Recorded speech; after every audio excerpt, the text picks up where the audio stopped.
My name is Tid, 30-year-old, and still single.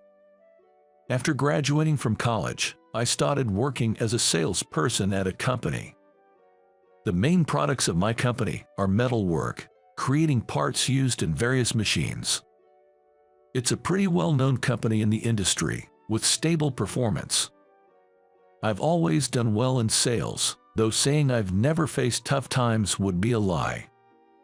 I was even being considered for a promotion to section chief, but a single incident turned my career upside down. One day, I received an angry call from a major client I was in charge of, claiming that the parts delivered did not fit. I've been involved with the sales of a product that we've been delivering for many years, right from its development stage. It's also the main product of our department, receiving orders of tens of thousands every month, and without it, our clients' production lines could even stop. That's why I always handled our transactions with the utmost care to ensure there were no mix-ups with the product numbers. There's no way the wrong product could have been delivered. In a rush, I issued instructions for the correct product order while also striving to get a handle on the situation to identify the cause. Upon investigation, I found a specification change document with alterations that made no sense, and on it was a signature that wasn't mine. It turns out, a co-worker from my cohort, Ethan, had apparently contacted the client under my name to communicate changes in specifications. From the client's perspective, they would naturally be upset, expecting the specifications to have changed, only to receive a product with the old specifications. Despite reporting this to my department head and the branch manager, they wouldn't believe it wasn't my fault. Recently, a similar mistake had occurred in the department next door, and measures had just been put in place to prevent a recurrence. With repeated ordering mistakes in our own branch, the branch manager, already under fire at an executive meeting, was furious. I was ordered to stay at home, and Ethan took over all the client dealings I had built up over the years. Can I at least handle the cleanup for this order mistake? My heartfelt pleas were quickly dismissed by the branch manager. 2 weeks later, after my suspension was lifted, the order given to me was a reassignment to the manufacturing facility. The thing is, Ted, we want you to gain some hands-on experience with the manufacturing process, so you can really bring that knowledge back into your sales work. It's just for a few years, you know. With those words, the branch manager hurriedly encouraged me to leave the room. Being shifted from sales to the factory floor was effectively a demotion, and no one in the past have ever returned. I was prepared for this, but it still hit me hard. I was so shocked that I considered resigning right away, but that would have played right into the hands of the branch manager, my supervisor, and Ethan, and more importantly, it would have felt like betraying all the clients who had helped me along the way. So I held back. I have to repay them by making quality products on the factory floor. With that thought, I decided to take on the job at the factory. The factory workers, knowing I came from a sales background, didn't hide their disdain for me from the start. What's the matter with you? Can't you even do this? Look at Mr. Elite here. Can't even lift this. Do it yourself. What? You haven't been shown how? Must be tough for a fancy degree to not know something without asking. Huh? The machinery and equipment were all new to me, and just looking at the manuals wasn't enough to understand them. Furthermore, the workers had modified the rules and workflows to suit themselves, making it impossible for an outsider to make sense of it. I had to constantly ask the workers everything from how to use the machines to where the tools were kept, and each time, I was met with cold stares and verbal abuse. This work was a 12-hour shift, either from 8 a.m. to 8 p.m. or from 8 p.m. to 8 a.m. To top it off, the factory was filthy with machine and cutting oils, and operating the machines and setting up the metal components required laborious work, drenched in sweat. Tid, we don't have a shower in this factory. Take your time and have a bath when you get home. When the factory manager told me this on my first day, I thought it was a joke, but there really was no shower. To add insult to injury, It seems they tacked on a rule just as I was assigned, a 2-year ban on personal vehicles. The worker was all pros, and much was clear. Living far from work, I had no choice but to commute by train. Going to work was fine, but on the way back, I could tell I was being blatantly avoided by everyone around me in the train. Day in and day out, I was verbally abused at work, and during the commute, I was treated like garbage by those around me. My spirit gradually began to fray. Then, one day after several months of this, coming home from a night shift, I spotted a woman on the same train being harassed by a middle-aged man. What's with that attitude after bumping into me? That man is yelling at the top of his lungs. The woman looked down, intimidated and apologizing, but he was having none of it. It was Sunday, and the carriage was empty, but the others just ignored. I was exhausted from the night shift and thought to just lean against the wall and close my eyes without getting involved, but the shouting didn't seem to end. The woman's voice was getting fainter, and I could hear her sobbing. My irritation at the man who was ignoring the apologizing woman grew. Knock it off, she's apologizing, isn't she? Before I knew it, I was stepping in between them. Who the hell are you? The man turned his anger towards me this time. But upon seeing me, he couldn't help but smirk. What do we have here? A hero in such a filthy outfit, huh? Looks like someone from the bottom of the barrel got too big for his britches, acting all high and mighty. Is that all you wanted to say? I had no intention of denying it, but I couldn't stand people who belittled the work of others, no matter the job. In fact, the reason I was able to achieve results as a salesman before coming here was thanks to the workers who were covered in oil and sweat at the factory, something I had come to realize over these past few months. Unfortunately, I wasn't exactly welcomed by those workers. And it seems that these months of physical labor had toughened me up considerably. The guy backed down meekly after seeing me stand my ground and muttered, loser," as his parting shot. Thank you, I didn't know what to do. The woman I had helped approached and spoke to me. It's nothing, really, just, don't get too close. I was fully aware of how dirty my attire was without her needing to point it out. But she didn't seem to mind my appearance and came up to talk to me anyway. She introduced herself as Karen, apparently a 28-year-old office worker in a downtown company. She usually commutes by this train as well, but it seemed that today was the first time she had seen me. Do you usually take this train? What time do you normally ride? I was at a loss for words. When I explained that my schedule varied because I worked both day and night shifts, she was surprised. I thought factory jobs were just from morning till evening. I didn't know there were factories that operated differently. I wanted to ask why she thought that, but she got off at the next station. Let's chat again if we ever end up on the same train again. Thank you so much for today. Saying this, she continued to wave and bow until she was out of sight. I never thought we'd see each other again. But strangely, we started running into each other a lot on the same train.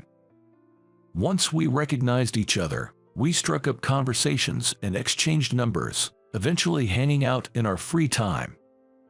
We opened up about our lives too. I learned that her family owned a small workshop in a little town and that she was expected to take over since she didn't have any brothers, but she wasn't interested in doing so. I also shared about the various jobs I've done and why I was currently working at the factory. It turns out her father's workshop was a day operation only. No wonder she was so surprised about night shifts. Over time, I became quite attracted to Karen's character, and it seemed like she grew to like me as well. One day, Karen looked more serious than usual and told me she wanted me to meet her parents. And she also wanted me to see the family workshop. When I visited her home, Karen's parents were really welcoming and friendly, even though it was my first time meeting them. And then, suddenly, Karen's father said he had something he needed to discuss with me. Our workshop is barely earning money each month, and honestly, we're at our breaking point. We've got a bunch of craftsmen with good skills, but they don't know how to sell it. I've been on the factory floor so long. The whole sales and management side of the business is Greek to me. It seems that Karen has introduced me because of my sales experience and knowledge of the manufacturing floor, and that's why I've been invited here today. They're not asking me to quit my current job, which would be a lot to ask for. Instead, they wonder if I could offer advice or teach them some sales techniques on my days off. Of course, we'll make sure you're paid for this job. Karen's mother adds. It seems like she's the one who handles the finances. After giving it some thought, I decided to accept their offer. But I requested, could you employ me as a staff member? I wanted to dedicate myself fully to this, not just dabble in it. Let me handle the job of selling such high-quality products. I'm sure it'll be rewarding for me too, I say with enthusiasm. Looking at the determination on my face, Karen's father nods as if he's made up his mind. The first time I saw the products of Smith Manufacturing, I was astounded. The machined parts, made with absolute precision to match the blueprints, were incomparably better than the products my own company used to sell. And that was accomplished without any significant manufacturing equipment to speak of. I heard that despite their quality, they were being sold for less than half their worth. The thought that such excellence was being overlooked in the world seemed like a loss for society as a whole. With that in mind, I quickly prepared my resignation letter and quit my job. The elites sure lack patience, don't they? The manager chuckled. When I went to the factory to sort out my properties, not just the workers but also the factory manager threw sarcastic remarks to me. But none of that reached my ears. I was too caught up in the exciting opportunity I had found. When I visited Smith Manufacturing, the president and all the employees welcomed me. And it seemed like Karen was pretty happy too. You helped me out in the train, and now you're stepping in to help my dad's family business. I finally felt like I found where I belong after losing it for so long. Right away, I used the network I built during my sales days to pitch our product line. From my brand new desk in a small office, I called around to various contacts nonstop. On the day of the appointment, the person who showed up was a contact from a company I used to deal with. It's been a while, Ted. Who would have thought we'd meet like this? I had been doing business with Steve for about 8 years since I started at my previous job. Now he's working in a small town workshop. Despite being busy, he made time to meet because of our long-standing relationship. So, how's it going? Has the company been managing okay without me? It was meant to be a light joke, but the moment I said it, Steve's face clouded over. Well, I mean, they're doing all right, I guess. The guy who took over for me, Ethan, seemed to have caused quite a few problems in just a few months. There were delays in delivery, and many products were delivered as special acceptances because they couldn't meet the expected tolerances. Mistakes in quantities were common, and he even managed to send a delivery to the wrong factory once. Thanks to Steve's efforts, things had been kept under control, but he said, "We're about to reach our limit. None of this happened when you were here, Ted." Steve looked pretty down. That's also why I was so glad to hear from you, Ted. I'd only heard from Ethan about a job transfer, and you didn't even say goodbye when you left. I'm really sorry about that. I was ordered by my boss not to contact any clients, but it was incredibly rude, to say the least. So, what's this thing you wanted me to see? Steve initiated. I silently laid out the product samples I had brought on the desk. This is, wow, incredible. Steve's reaction upon seeing them was the same astonishment I had felt the first time. He was amazed by their quality and precision. This shape, this precision, it's unbelievable. And his amazement grew when he learned they were made in a factory that only had outdated machines. I'll talk to my boss right away. Honestly, he's also fed up with our current supplier, so I'm sure he'll be on board with this. Oh, I'm sorry, I mean for you, Ted. Don't worry about it, I'm with Smith Manufacturing now. I said it firmly. At the next interview, alongside Steve, the head of the procurement department was also present. Caught off guard since I wasn't informed beforehand, I was surprised, but that executive made an unexpected proposal. "You're Ted from Smith Manufacturing, right? I've heard about you. To get straight to the point, we want to sign an exclusive contract with you." I was taken aback by the sudden offer. Here's what I was told. "There's a certain company and a supplier. You know who I'm talking about, Ted. We've been getting poor quality from them, so we'd like to switch our entire order to Smith Manufacturing. I hear you've been making parts with old equipment. It may be a bit forward, but would you consider taking on funding from us to upgrade to the latest machinery? We're looking to have you supply most of the parts for our products moving forward, as we'll need a larger quantity. Please continue to produce the top quality products you're known for," he said, bowing his head. I was so overwhelmed by the rapid developments that I couldn't think straight, but once I regained my composure, I bowed deeply and shook hands, saying, "I look forward to a good relationship in the future."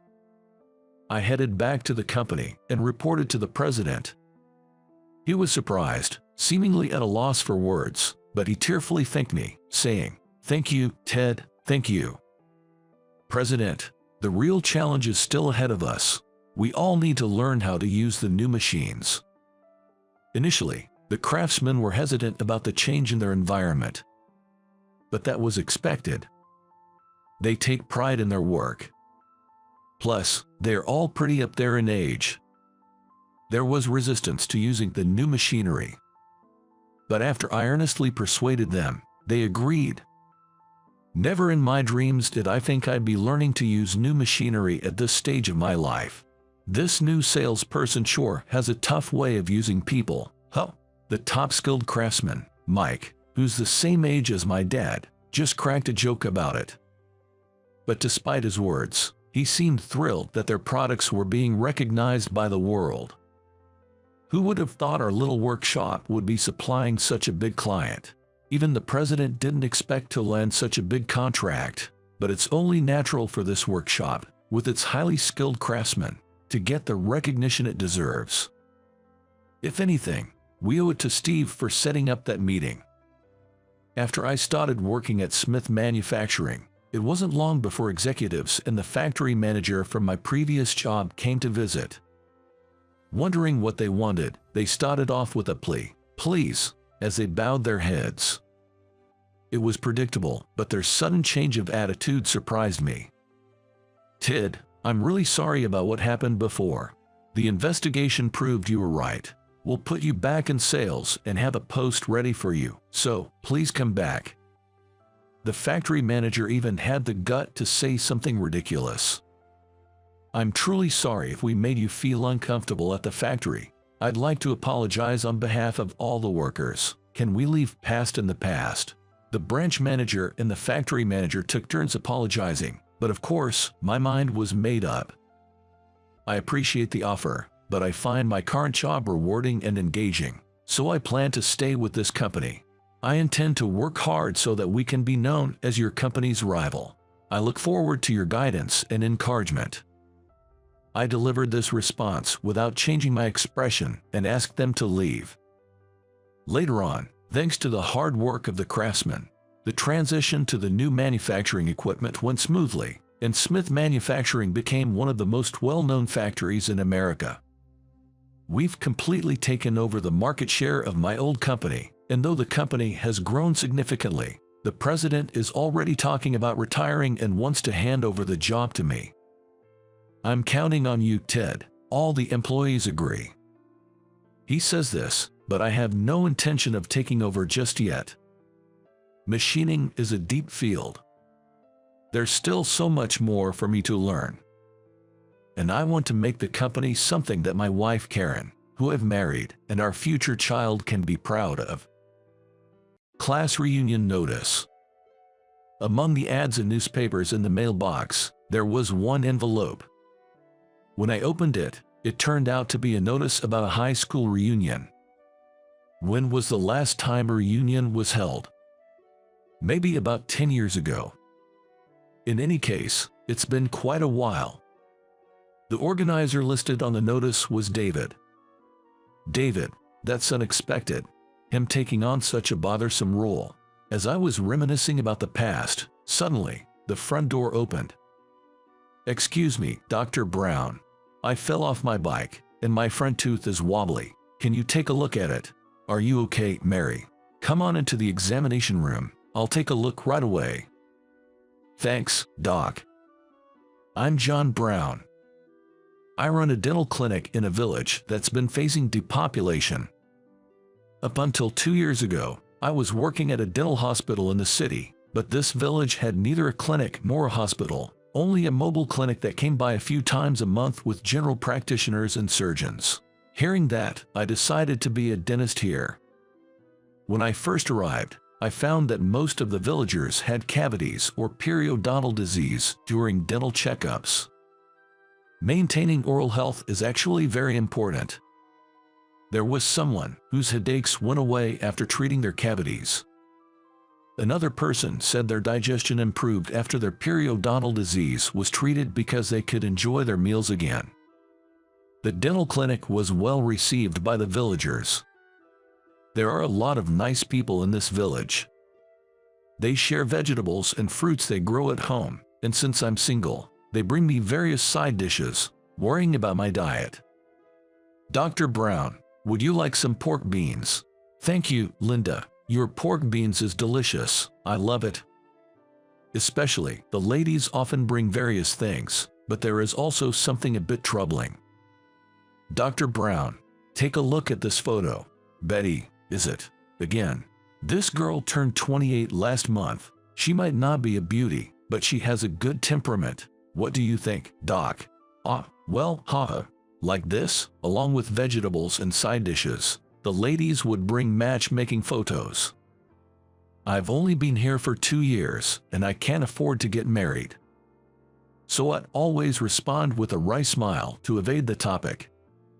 Well, such conversations can be seen as part of community communication, so it's not too bad. In this tranquil village, I've been living slightly more lively days. The notice of the high school reunion arrived in mid-July. It's been a while since the last reunion. Might as well go. The venue is in a restaurant downtown far from the village. Entering the restaurant, I saw familiar faces. "John, is that you? Long time no see." The person who called out to me was Emily, who was our class president in senior year. "It's been a while." "Stop that, it's been nearly 15 years since we graduated.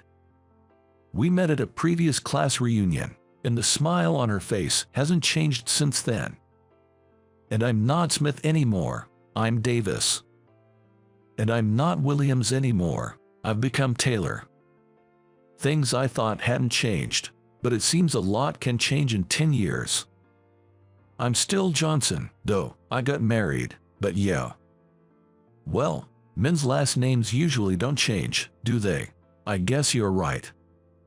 It was a time when I was laughing and talking with some old friends.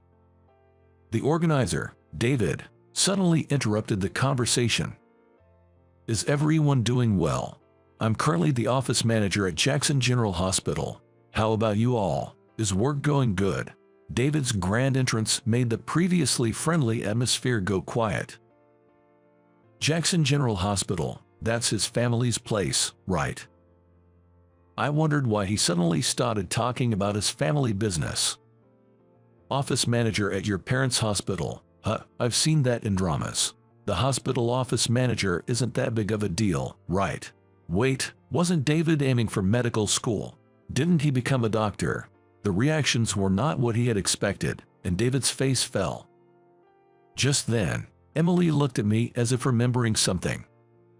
"John, you went to dental college, right? Are you working as a dentist now?" "Yeah, weren't you working at the dental hospital affiliated with the university?" Before I could answer, Tom, my closest friend, replied to Emily's question. As he did, several people around David gathered around me. "Really? So you did go into the medical field? That's awesome. Dentists perform surgeries too, right? An associate at a university-affiliated hospital sounds pretty cool. Everyone's reaction seemed to completely sour David's mood. He glared at me intensely before walking away without saying a word.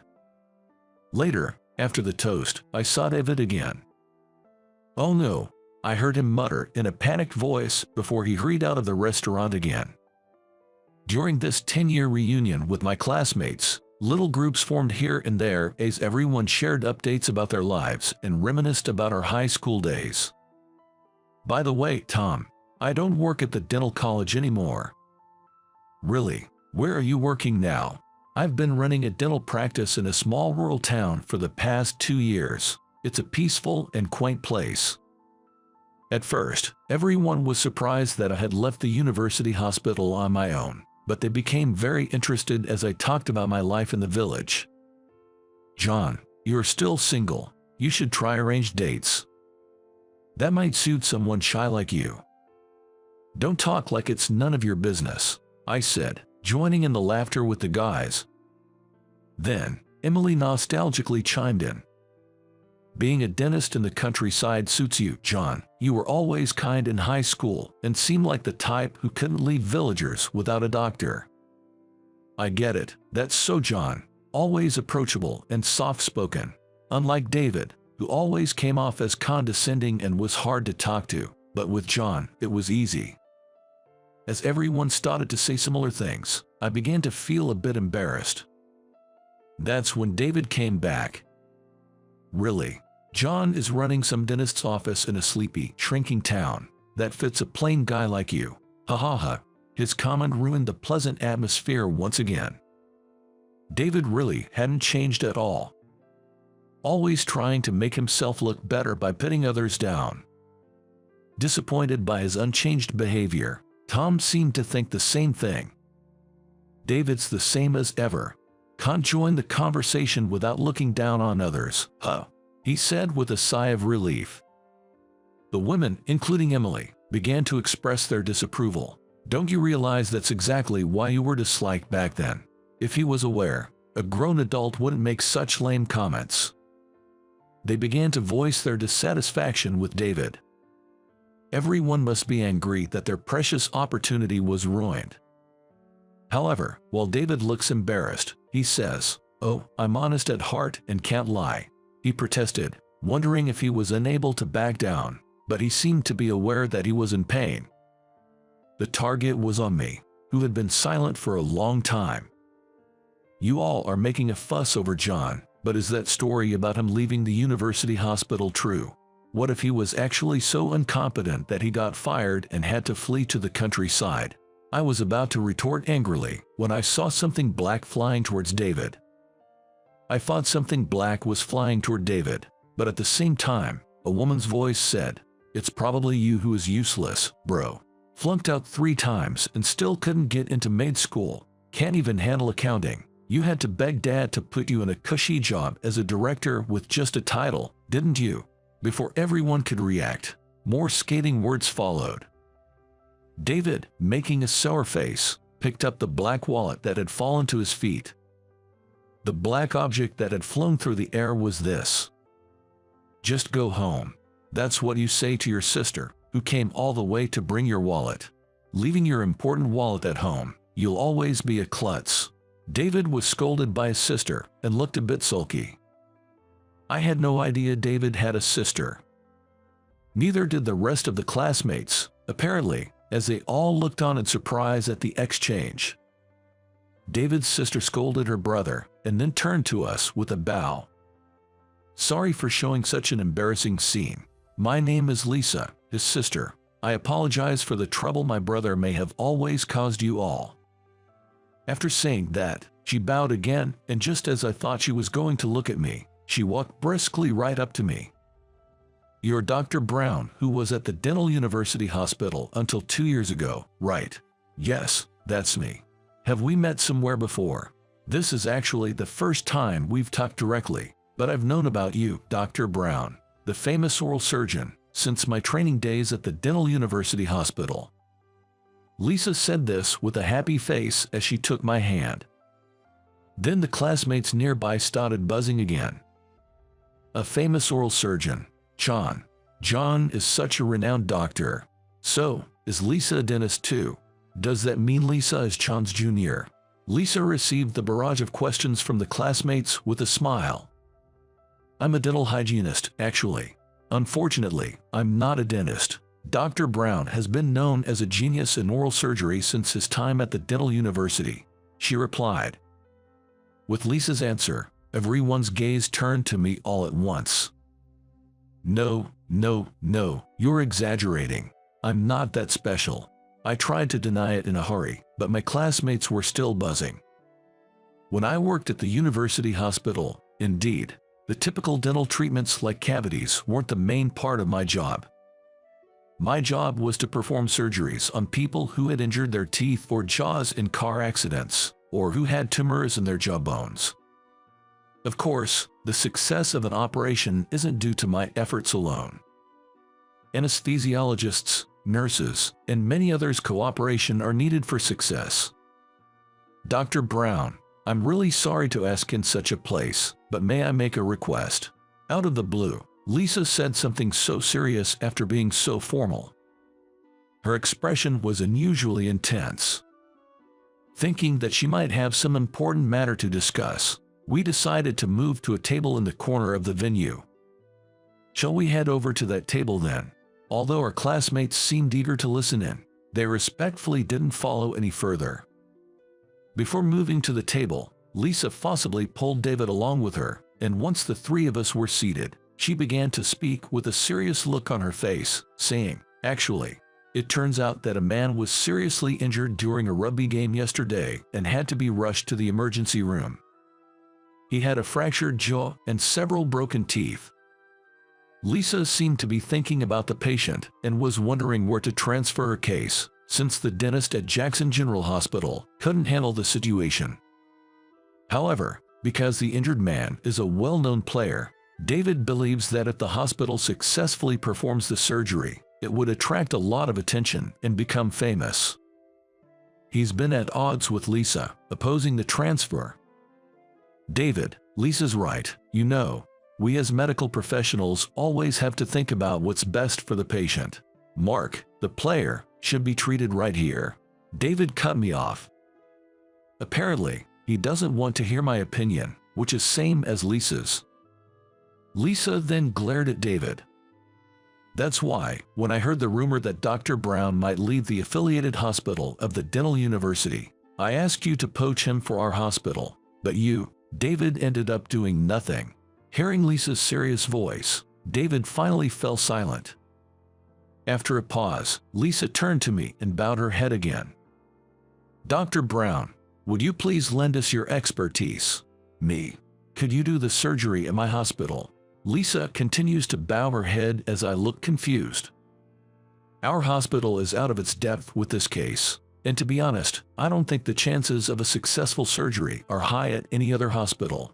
The only one who can get Mark back in the game is you, Dr. Brown. Please, I'm begging you. Moved by her desperation, I agreed to immediately check Mark's medical records and condition. Lisa was right. His injuries were severe. When I greeted Mark, who couldn't speak, he begged me with written words, his handwriting trembling, Doctor, please, I want to get back to my team and play again soon. Convinced by his written plea, I resolved to help him. The next day, I consulted with Dr. Hill, the dentist at Jackson General Hospital, and arranged for him to assist me with the surgery, with Lisa helping as a dental hygienist. The surgery, which took just over 6 hours with everyone's cooperation, was a success. As I was preparing to return home, Lisa and David came to me.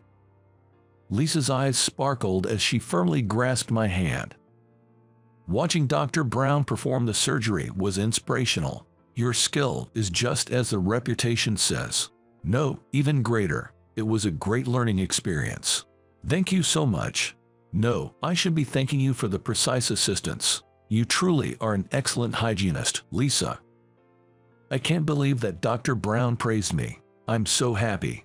As we shook hands vigorously, I found her excitement endearing. Then David said something surprising.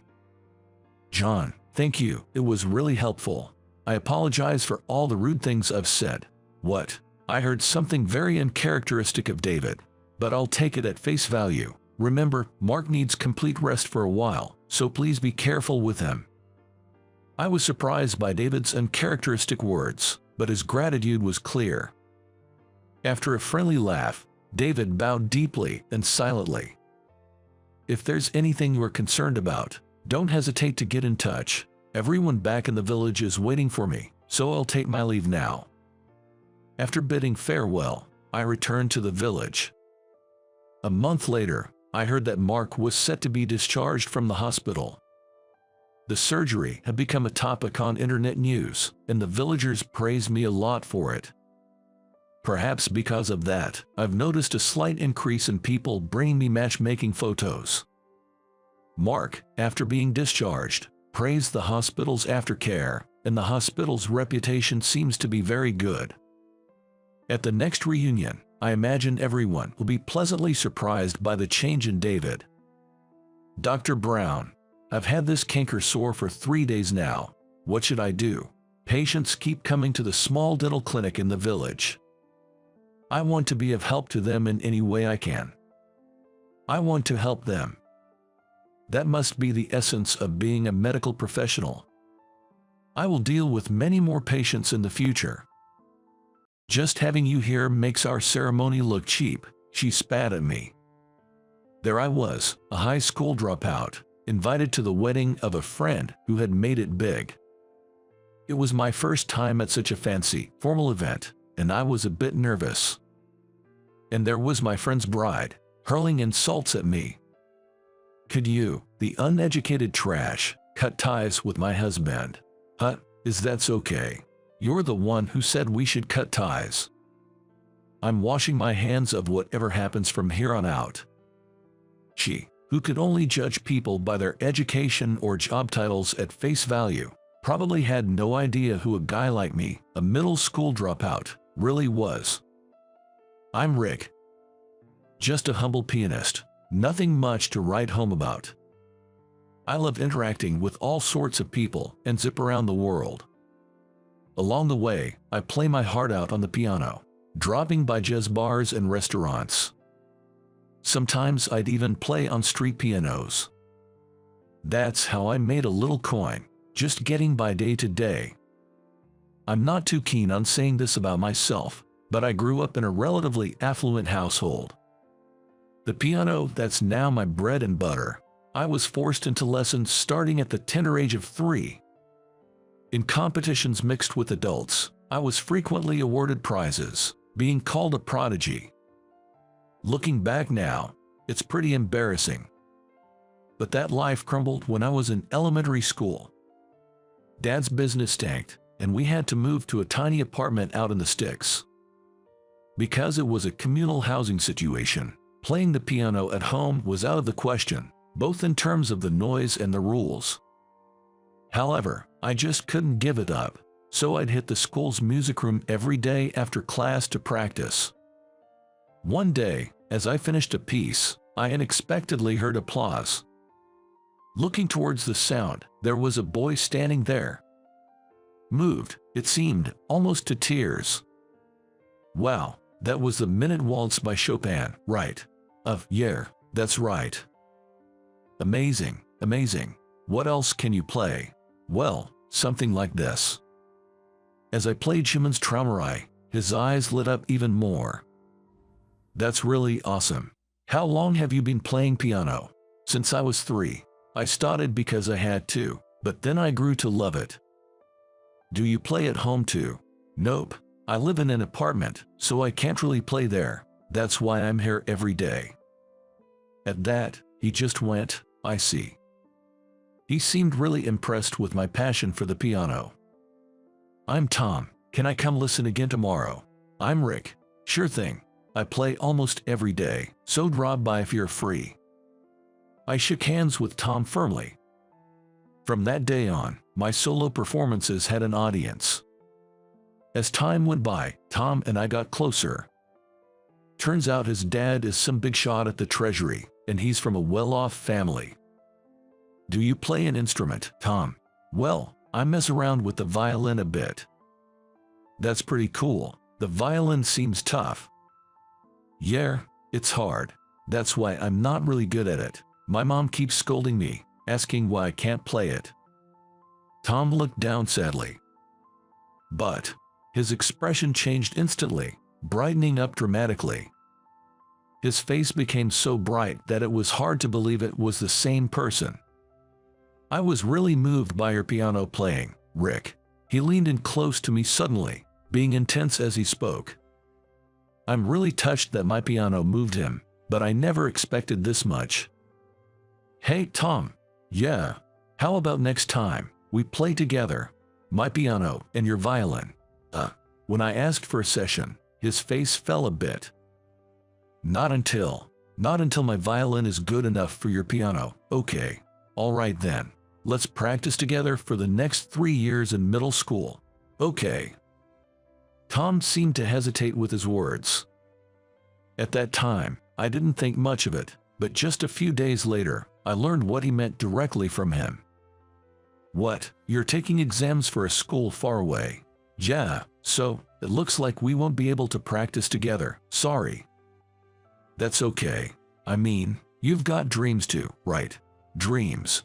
Actually, my dream just recently. Never mind. Tom started to say something but then stopped himself.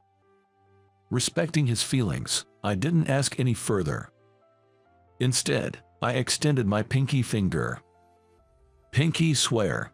No matter how late it is, we've got to play together. You bet. Tom extended his pinky too. We linked them, sealing our promise for a future session. I'll send you letters, Tom. I didn't know about Tom, but as for me, I didn't have a cell phone and couldn't afford to waste money on home phone calls. So, I decided to send letters, a relatively cheap way to keep in touch. Yeah, I'll be waiting. Our paths diverged, and I ended up going to the local public middle school in my hometown. I didn't join any clubs. Instead, I spent all my after-school hours playing the piano in the music room. I was determined not to fall behind Tom, who I was sure would level up in his absence. My passion for improving my performance was burning strong, but that was inside. In contrast to my inner fire in the hot summer temperatures of our 8th grade year, an incident that happened was chilling. Dad. My mom and I watched as my father received an examination in the hospital bed. He had collapsed at work, and after getting the call, I left school early to rush over. He barely responded to our calls, extremely weak. It was hard to tell if he had any strength left. He'll need to stay in the hospital for a while to be observed. That's what the doctor said, and our anxiety only grew. To distract myself from the worry, I threw myself even more into piano. Desperately, I kept hammering away at the keys, mastering Mussorgsky's Night on Bald Mountain, which I'd been practicing. The unsettling feel of the music matched the unease in my heart, and I was oddly drawn to it. I was particularly engrossed that day, completely forgetting that I was in the school's music room. I didn't even realize that a few classmates had come in and were listening to my solo performance. Wow, you're really good at the piano, Tom. The girls from my class were there, clapping their hands, the sound filling the music room. The sound of clapping hands echoed through the music room. I had intended to be alone, so I had exaggeratedly moved to the rhythm and made odd movements. Feeling embarrassed about it, I ended up giving a curt thank you in response. To me, it seemed like I was just trying to act cool, and my shame only grew. I worried if it showed on my face. Do you always play here? Yeah, almost every day. I'm the quiet type, not really fitting in with the class crowd. These moments of playing after school were the only times I felt some relief. Well, that's awesome. Can I come listen again tomorrow? Hearing those words, I was reminded of the first time I met Tom. I realized our meeting had also been because of the piano. The black and white keys had brought someone like me into someone else's orbit. Of course, you can I was so happy, I almost cried as I replied. But then, what's this? The poor kid's getting carried away. My archenemy had appeared. Amelia from my class, along with her 3 lackeys, taunted me daily for being poor. Every day, those 3 hangers-on would join in and create a ruckus, squawking and screaming like it was their job. Why on earth is someone like you at this school? Having a has-been poor person around just brings down the whole vibe. Amelia jeered with a barbaric laugh. The girls who used to enjoy my piano playing had become completely subdued. I wondered who was really bringing down the mood. I fought this, but unfortunately, I didn't have the guts to say it out loud. Sorry, was all I could muster. The unrelenting ridicule was too much, and I left the music room. Wiping tears with the sleeve of my uniform, I ran all the way home to escape. Despite everything, I continued to play the piano every day. Amelia and her friends would always throw cold water on my efforts, but I couldn't give up the piano. With single-minded determination, no matter how much they interfered or what insults they hurled, I kept on hammering at the keys. Yet, my piano playing had changed more than I was aware. I was out of breath from playing so intensely. Sweat was beginning to seep all over my body. That was awesome today.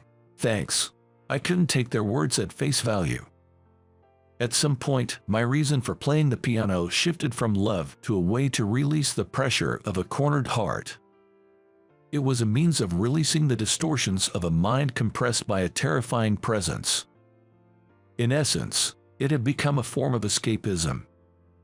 I knew this wasn't good, but I didn't know any other way to clear the horrible feeling inside me. Here he goes again. Can't you read the room? Amelia's taunts grew worse as my mood fell. Day after day, and eventually, I stopped going to school.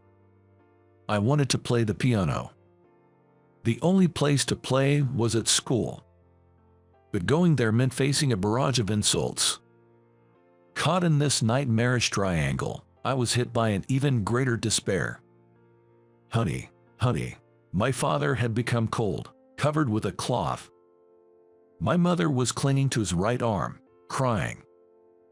Dad. Strangely, I didn't shed any tears. Instead, I felt an intense regret. The last time my dad had heard me play was when I was very young. I had never had the chance to show him how much better I'd gotten because I never participated in competitions. I just kept playing at school. I've improved a lot. I'm on a whole different level now. Despite all these thoughts, I never had the chance to show him. And that was incredibly frustrating.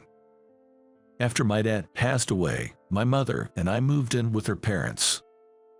Right after graduating from middle school, we headed to Germany. My grandfather, my mother's father, was half German and lived over there. My mother, a quarter German, was named Ellie. Hey there, welcome back, Rick. I'm back, Grandpa. One night, when I got home, I ran into my grandpa in the living room. He was watching TV while petting the dog. Did you go to that jazz club again today? Yep. Since coming here, I never enrolled in any educational institution. I just went from bar to bar around the neighborhood, showcasing my piano skills. I used the tips I got right there and somehow managed not to rely on my grandparents. Time flew by, and self-proclaimed pianist Rick became a 30-something. Now I'm back from Germany, settled down in the US. I kind of missed my hometown, so I rented a room in the same apartment I used to live in and started living alone. Even though I say I've settled, I jet set around the world whenever I have a spare moment. I meet all sorts of people, share perspectives, and get updated. With every encounter, I feel like I'm evolving, which is incredibly fascinating. Even with my performances, which I'm pretty confident about, traveling the world makes me realize I still have a long way to go. When I played on a street piano in Italy, A lanky old man showed up out of nowhere and casually began to play Schubert's Rollkönig, and my jaw just dropped. In a French tavern, while I was playing Ravel's Judo, a girl who looked to be in her teens asked to play a duet with me.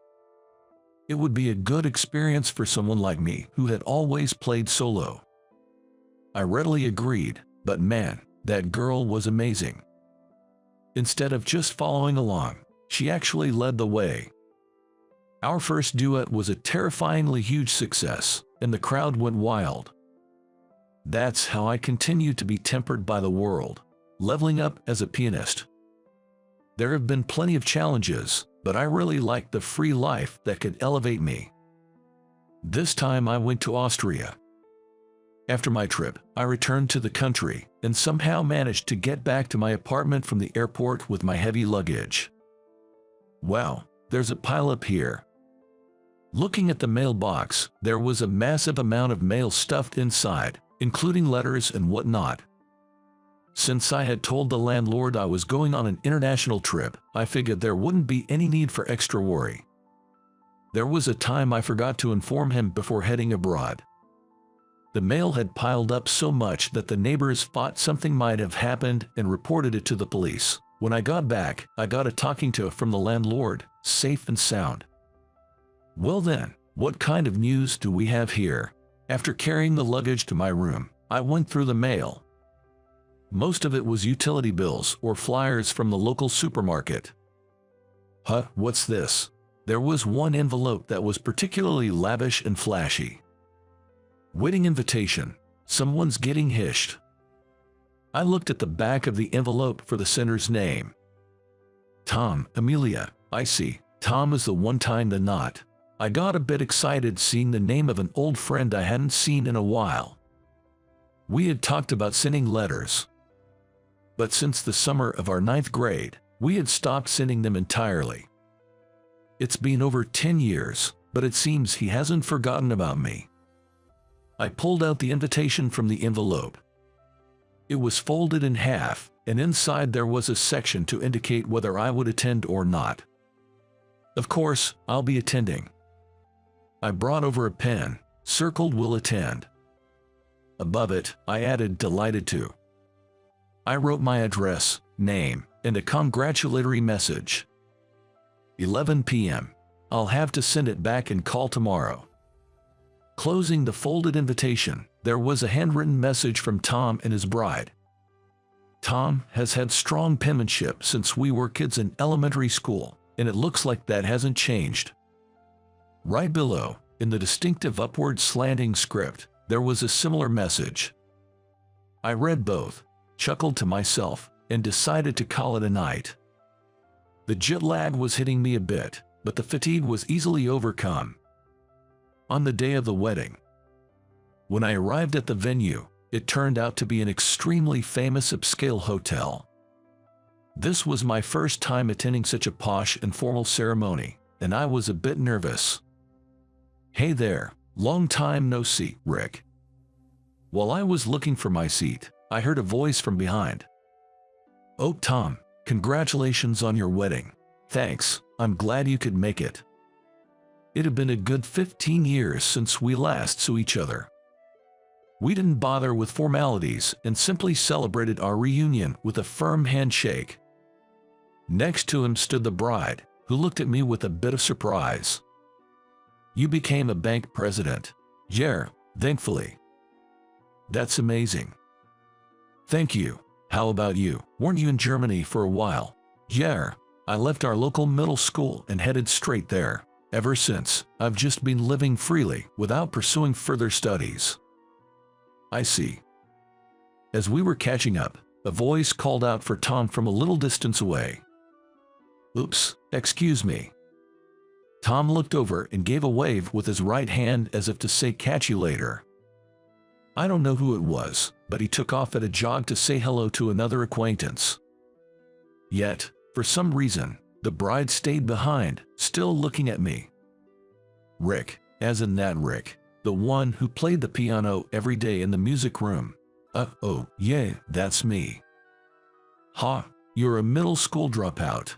that distinctive elongated inflection at the end of her sentences, the mocking choice of words, and then the name Amelia on the invitation. I had my suspicions. The bride Amelia turned out to be the same Amelia who used to bully me back in middle school. Who would have thought we'd meet again after more than a decade? Just your presence makes our wedding cheap. Is that right? I'm sorry to have caused such a fuss. Hut, you feel sorry. Hut, well, it can't be helped that you are here today, but from here on out. At this moment, Amelia's face seemed somewhat more malevolent than the one I remembered. You low-educated trash should cut ties with my husband. Got it. Even though I had grown up, I was naturally infuriated by her words suggesting I sever ties with Tom. I couldn't remain as calm as before and retorted a bit. Tom has been my best buddy since elementary school, but do you really have the right to cut that bond? I do, because I'm his wife. I struggled to understand her reasoning. And just then, Tom came back. Sorry, Tom, I'm going to withdraw all my savings from the bank. I'll close that account too. What? Why? This is some kind of joke, right? Beside the astonished Tom, the bride was speechless. She didn't seem to comprehend what I was saying. No, your bride told me to cut ties with a middle school dropout. Huck, Amelia, what are you talking about? Because. It seemed she was thrown off by Tom's question. Having a fallen poor man around ruins the atmosphere. It'll affect your work too, won't it? She continued to scream hysterically, not caring who was watching. Hey, why did you even invite such a poor person to the wedding? Amelia, that's too much. Apologize to Rick. No, I'm not wrong. Sorry, it looks like I've caused a disturbance at your wedding. I turned my back on them and headed for the exit. Rick, wait, please Rick. Tom grabbed my arm after I had walked a few meters. He was pleading for a chance to talk. I wasn't angry with Tom. I decided to return following his lead. Sorry, Rick. Lift your head up, Tom. I'm the one who should apologize. I got too emotional. Meanwhile, the bride stood with her arms crossed, facing away. Amelia, listen to me. It's about how Rick and I met.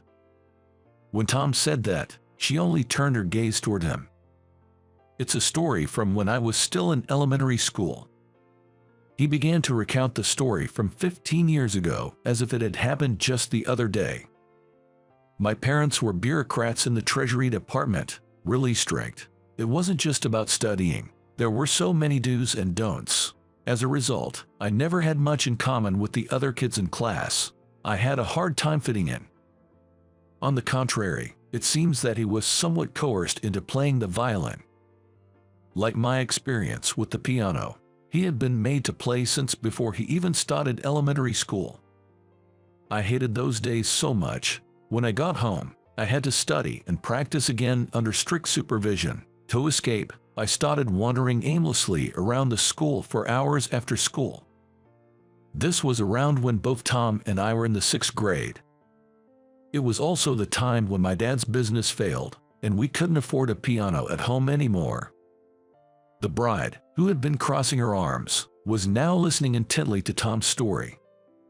It was on one of those days. As I passed the music room, I heard Puppy Waltz being played inside. Tom was very curious about who was playing. He said it sounded like a performance far surpassing even the level of our music teachers. When I entered the music room, a grade schooler was playing. I was blown away. Sure, it's a piece that's easy for kids, but it wasn't just skillful. It really hit me in the heart. You could tell that the performer was thoroughly enjoying playing the piano. The bride's eyes were a little red. That was the day I met you, Rick. Your playing mended my nearly broken heart. Tom had seen my playing as one of the few comforts from the pressures of his parents. That's why he kept coming to the music room every day after that. You seemed to enjoy playing so much that I started to enjoy playing the violin. Those days I used to hate were completely transformed. so he became positive about taking the middle school entrance exams and aced them. It was a little lonely to part ways with Tom after getting into middle school, but knowing that my playing had been the foundation for him made me proud and happy at the same time. I'd been complimented on my playing before, but I never thought I'd actually saved someone. After hearing Tom's story, the bride, Amelia, was in tears. It turns out that the high school dropout and so-called poor guy she'd looked down upon was the one who had laid the foundation for her current husband. Whether she was feeling regret or gratitude, I couldn't tell. Amelia, you said it yourself, didn't you? During middle school, when you were going through a tough time, the sound of the piano comforted you. I was surprised by the story and looked at Amelia with wide eyes. Don't look at me. She blushed and seemed embarrassed. Maybe it's because we shared similar experiences that we got along so well. I've traveled the world and seen many coincidences, but a serendipitous meeting like this is quite rare. Who knew I'd played Cupid without even realizing it? Rick, Tom asked, looking a bit embarrassed. Right, he doesn't know yet. The thing is, Tom, yeah, I was surprised too when I came to the venue, but your wife, she's my middle school classmate. What? No wonder Tom was shocked. Faced with this astounding fact, all three of us could only laugh. After we had our fill of laughter, Amelia bowed her head to me. Her hair, which must have been set for the wedding, drooped towards the ground. I'm sorry, I said some terrible things without knowing anything. Whoa, hold on, Amelia. Tom looked impressed by her, but for me, it was an emergency. If a guest at a wedding made the main bride bow, it could turn into quite the awkward rumor. Not just for that, I also want to apologize for middle school. After Rick stopped coming to school, I felt regret. I wanted to apologize so badly that I went to your house after graduation, but you had already moved out by then. All right, just lift your head up now. Amelia turned back to face me again. Her makeup had been ruined by tears. She seemed to need a touch-up before anyone else. Not to make excuses, but my family is pretty strict, you know. From what she told me, her family sounded pretty tough, too. The stress had been piling up, and she'd been taking it out on me, apparently. That nasty comment earlier was due to the values ingrained in her by her parents, who cared about nothing but educational pedigree. In fact, she had graduated from a prestigious university and was working at a top-tier company. So, I'm really sorry, she apologized again. Amelia, once more, bowed her head to me. Let's forget the past, just make my best buddy, Tom, happy, will ya?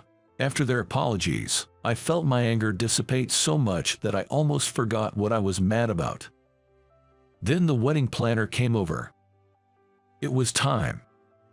I apologized to Amelia in return and encouraged her to go freshen up her makeup. And Tom, about that thing, I've got it under control. Yeah, I'm counting on you. I gave my best friend a thumbs up and took my seat. The wedding proceeded smoothly, and soon it was time for the entertainment after the bride's dress change. The relatives put on a splendid dance. After that, it was my turn to carry out the plan. I was led backstage to a dimly lit area where a piano awaited. Now, for the next act, we have the groom's best friend and a genius pianist, Rick's performance. After an over-the-top introduction, the spotlight was on me. The piece was Listily Bistraum. It was a piece I'd thought of playing at someone's wedding someday. I never imagined my first performance would be at my best buddy Tom's wedding. The nervousness was different from playing in competitions, jazz bars, or on the street.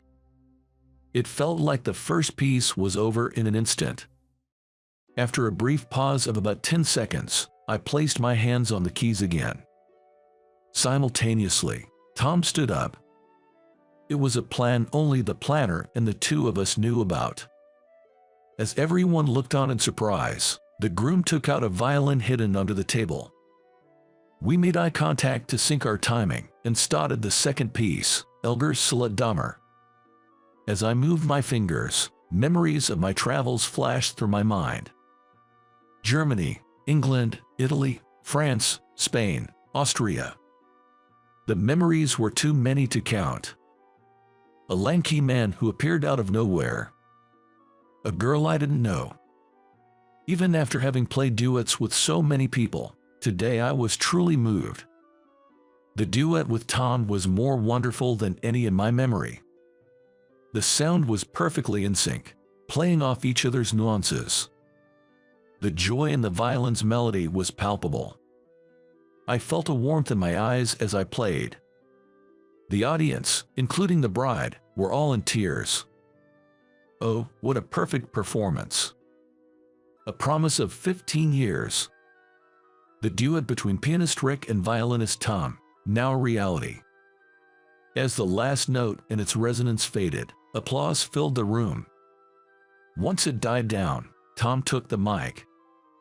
Rick and I have been best friends since elementary school. We both played instruments even back then, but I wasn't a match for the genius pianist Rick. I was asked to do a duet, but I thought I didn't measure up and put it off until now. Back then, Tom wasn't enjoying the violin at all. On the other hand, I've always loved and played the piano. Perhaps he felt a gap there. I'm so glad that we could achieve that duet here today, he said. The venue was enveloped in applause once again. The talk was supposed to end here, but let me introduce him, Rick. He continued, embarking on an unplanned tale. He's Rick, my best bud. As I mentioned earlier, this guy's a piano prodigy. He's got a YouTube channel where he posts his performances, and he's quite the big shot, with over 1 million subscribers. Everyone, do yourselves a favor and check out his YouTube. As Tom explained, my YouTube channel, thankfully, has been viewed by many.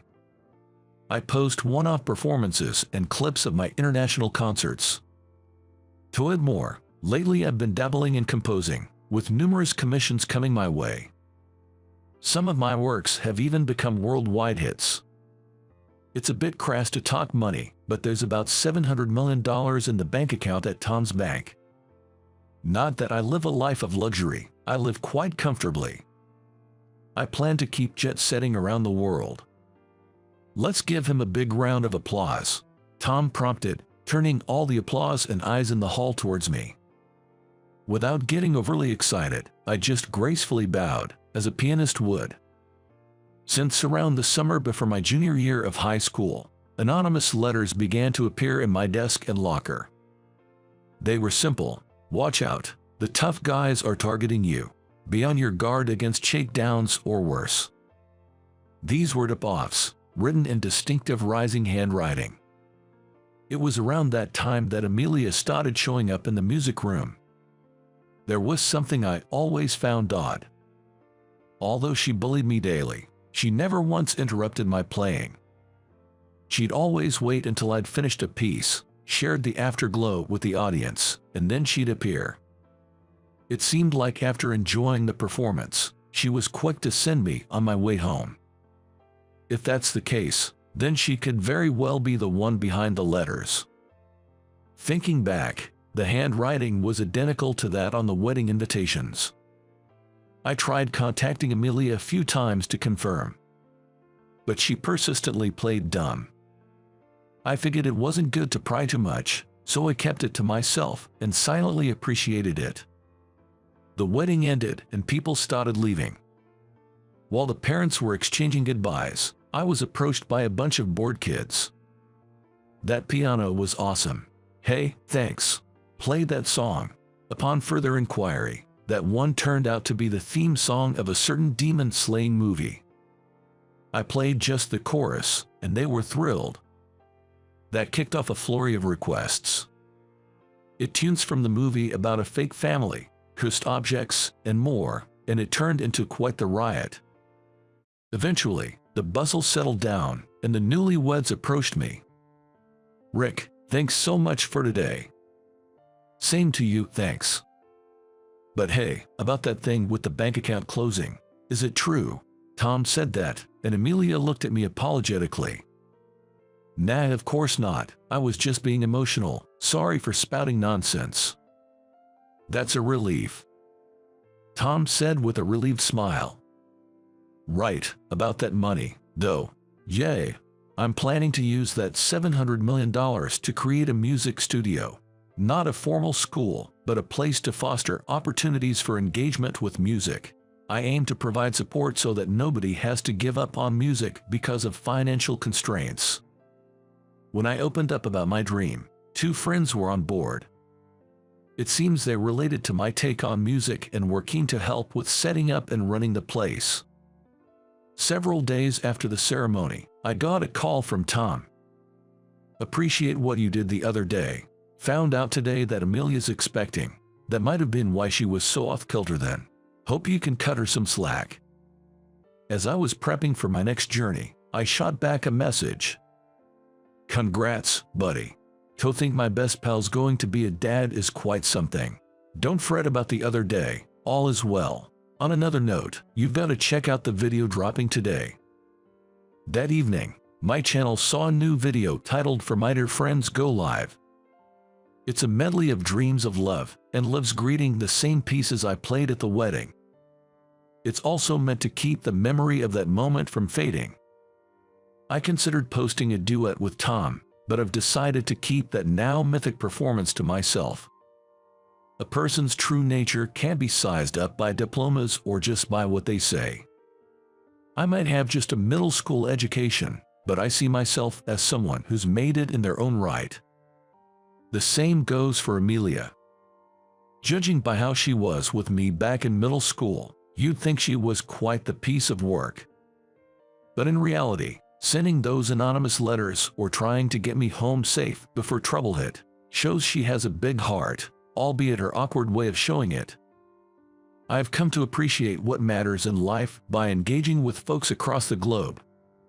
Some places might not boast the finest education systems.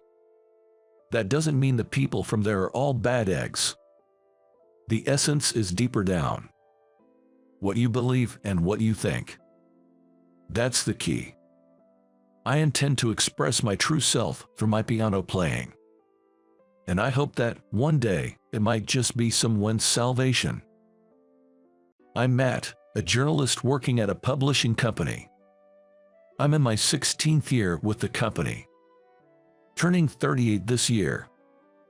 After graduating from college, I moved to the big city, chasing a dream in the publishing world. Since joining the company, I have devoted my entire life to my work, in order to obtain a life in the city that is the envy of everyone. But despite my savvy efforts, reality hit hard. I remained an average, stuck with dull editing and proofreading tasks. Life at work and at home lacked fulfillment, and I grew increasingly fed up with it every day. Matt, yes. One lunchtime, I got called in by my boss. It seems the sales of our travel magazine are dipping. The usual features won't keep the readers around. Spice up the content of the articles a bit, will you? Yes, sorry about that. Our company is a general publisher, dealing with a wide variety of magazines. I handle a travel magazine that covers tourist spots in each state, but this type of content often overlaps with what other companies publish, which is a drawback as it tends to become stale. Have you been delegating the on-site research to your juniors lately? Yes. I mainly check and proofread the draft articles for the magazine. When I was new to the company, I used to visit the sites myself and travel around the country to do interviews. But by this age I had more junior staff and no longer had to take on the tedious task of interviewing people. In truth, visiting tourist spots in various places would yield the same results no matter who went. I did not want to do labor-intensive work. Isn't the reason you can't write engaging articles because you've been relying too much on your juniors for the research? My boss had seen right through my slacking off, and I ended up getting lectured about my work attitude. Indeed, the magazine's sales had been notably declining, often becoming a point of discussion in company meetings. If next month's sales don't improve, I'm considering transferring you to the General Affairs Department." What? No. The General Affairs Department was known in our publishing department as a catch-all for odd jobs and errands. There is a lot of work involved, and overtime is commonplace. It was obvious that it was a lot of troublesome work. "If you don't like the sound of that, how about you do the on-site research yourself for a change?" Me. "Yes.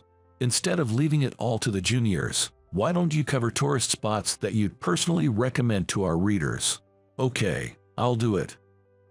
When the boss orders, a regular employee like me has no right to refuse.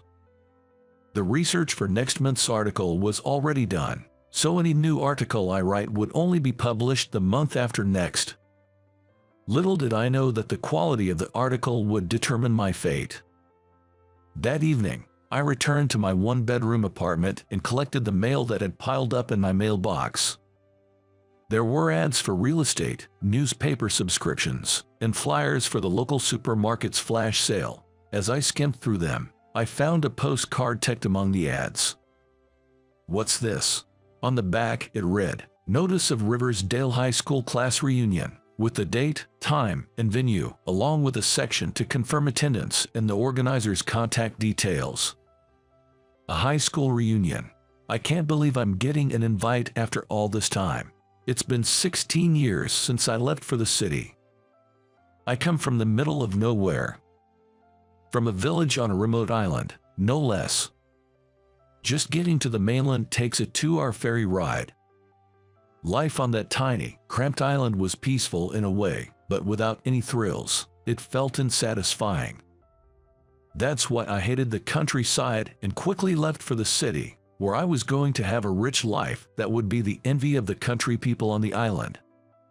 Back home, the usual paths were either moving to the city or staying on the island to work. Mostly, those were the only options. Many of my classmates did not leave their familiar rural villages. Some took over family businesses that had been running for generations, while others got married following village customs. In a way, it was a carefree country life, but as a young man I had ambitions. Going against my parents' and relatives' wishes, I left the island alone. Since then, I've felt somewhat reluctant to return, and it's been a long time since I've been back home. I wonder how everyone's doing. Looking at the postcards, I went back to my memories of 20 years ago for the first time in a long time. Among those hazy recollections, there's a page of my youth still sparkling brightly. Next to my family home was a cozy little inn called Hall's, and the daughter there, Natalie, was both a childhood friend and classmate of mine. We were close enough to commute to school together whenever we could, and I always harbored a tender affection for her, but never mustered the courage to confess before graduation. After moving to the city, I found out through a call from a close friend that she had secretly liked me back. I regretted not knowing her feelings earlier. I was worried about my parents, but for some reason I was so concerned about Natalie and her family's guest house that I couldn't stand still, so I took a pen out of my commuter bag and circled the attendance column on the postcard. A month later, I was on the ferry back to the island, using an assigned reporting day from work. Although the main reason was to attend a reunion rather than for the assignment, I still took out my reporter's notebook to jot down details of the transportation, cost, and travel time from the city center to the island. Never thought my first assignment in a while would be my own hometown. It was the island where I lived for 20 years, but to me, it was a place without interest, and I struggled with the idea of featuring it in a magazine article. The reunion was being held at the inn next to my family home, Hall's. That's precisely why I decided to attend the reunion while visiting home.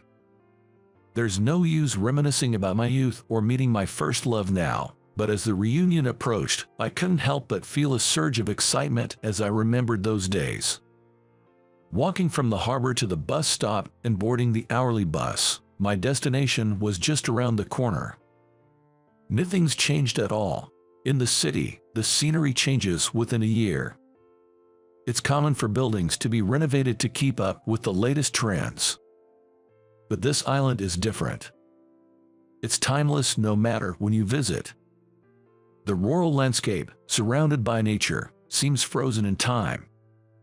As the countryside scenery flowed past the bus window, I felt as though my own time was rewinding back to high school. While being rocked by the bus, I took out my notebook and began to scribble a brief introduction to the island.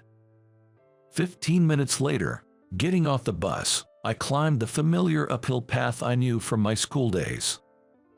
Back then, I had the energy to sprint up such slopes, but now just a short walk made me sweat and my breath quicken. After that, I took a casual stroll around the village and made sure I arrived at Hall's place about 20 minutes before the reunion was set to start. Hall's, just like the surrounding scenery, hadn't changed a bit since back in the day, and even the statue that stood guard by the entrance like a gatekeeper for the past 20 years was still there. When it starts to get dim, the light of the lanterns hung at the front entrance would light up, and even that orange glow was just as I remembered.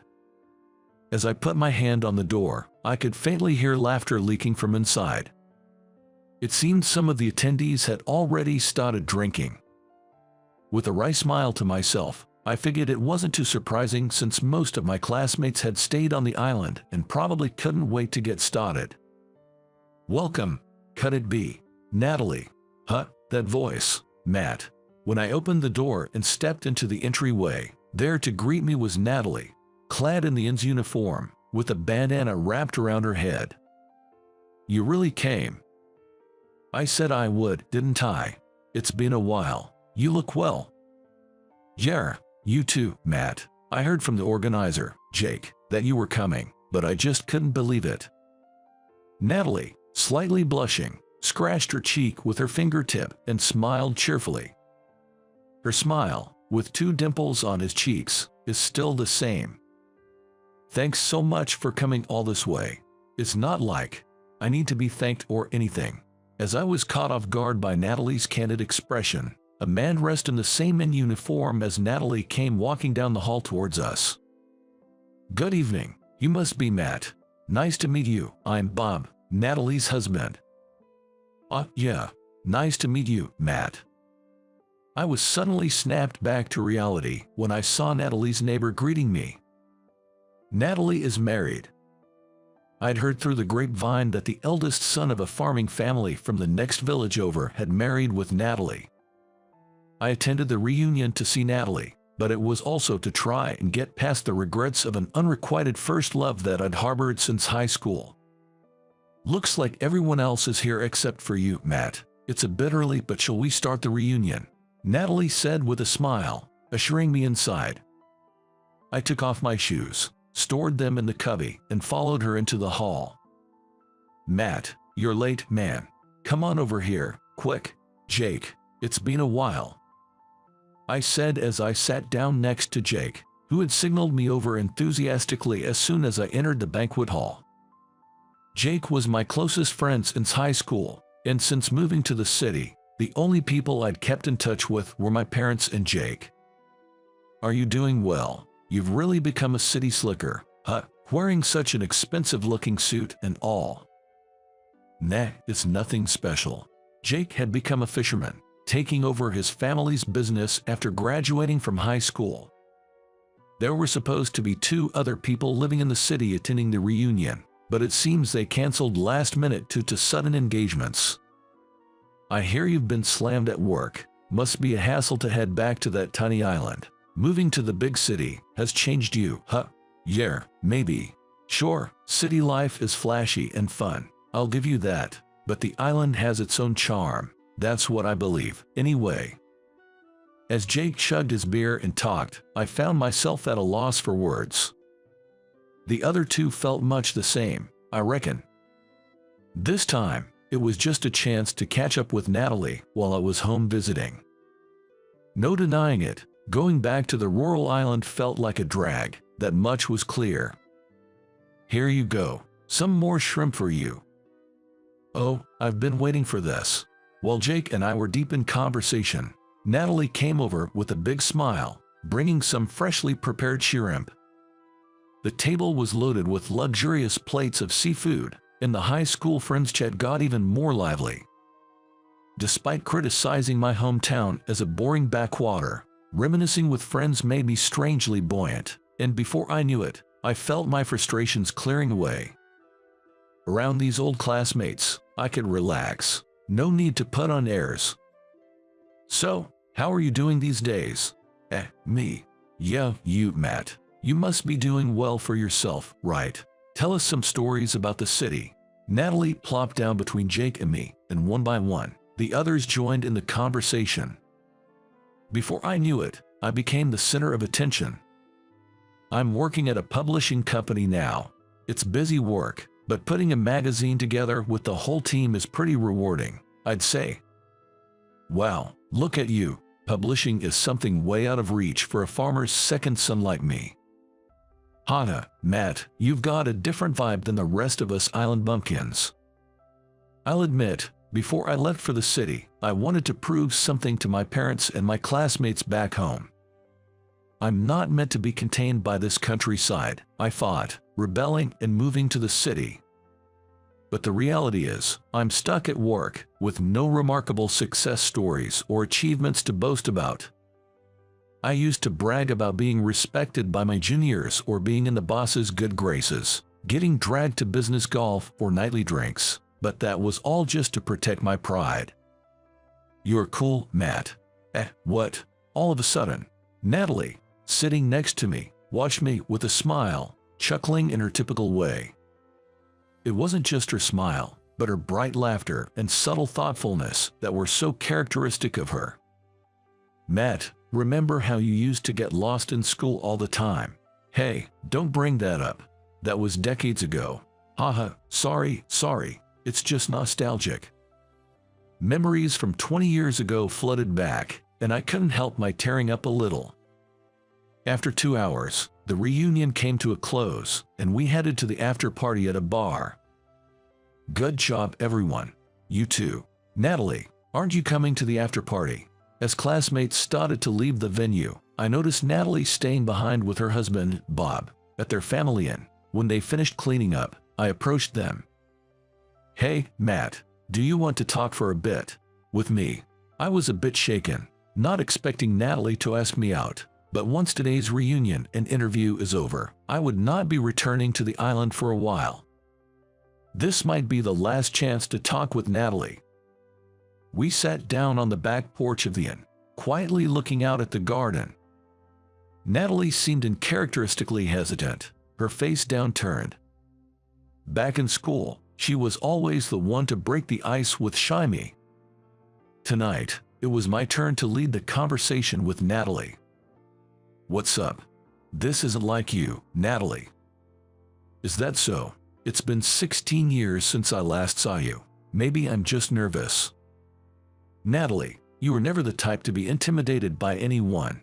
Talk like you used to, no holding back." "Yeah, you're right." Natalie lifted her face and turned to me before speaking.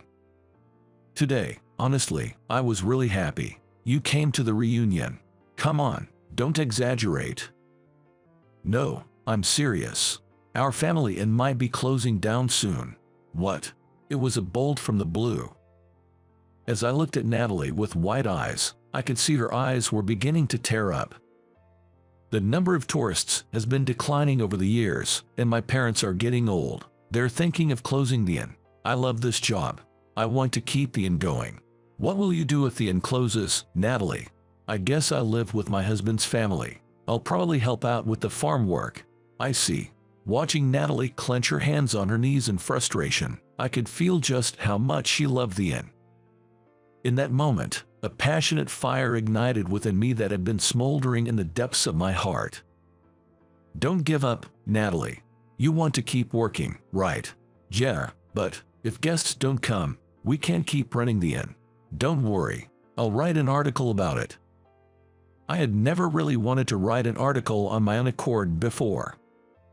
I'd just been going with the flow, covering whatever was popular or trending at the time, and visiting tourist spots out of calculation.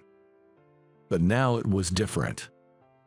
I wanted to share the charm of my humble, Pack small hometown charms only I knew about with someone else.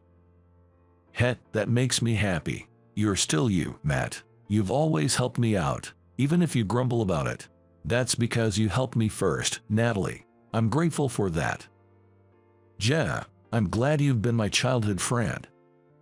It felt refreshing to be able to express feelings I couldn't before I left the island 16 years later. The next day, I asked my classmates and parents about the charms of the island and visited the natural wonders we were proud of. After returning to the city, I energetically started working on the production of a travel magazine. From selecting photographs to writing articles, for the first time in a long time, I did everything myself. There were days when it was physically difficult due to the constant overtime work, but several junior members of the team helped me with miscellaneous tasks and offered me food, which made me feel once again grateful for the team. Matt, could you come to the conference room for a sec? A week after publication, I was called by my boss again. This month's article was really good. The interviews felt authentic, and the features hook was excellent. Really, it seems inquiries to the place have increased. Well done, Matt. Thank you. Receiving words of praise for the first time in years, I hugged the travel magazine, my work of pride, to my chest. With the help of Natalie, Jake, my classmates, and my parents, I was able to write the article. I was able to savor the beauty of my hometown and the joy of my work anew. It was that rural island that changed me. And now, I want to visit Natalie's Inn again, not as a journalist, but as a dear friend.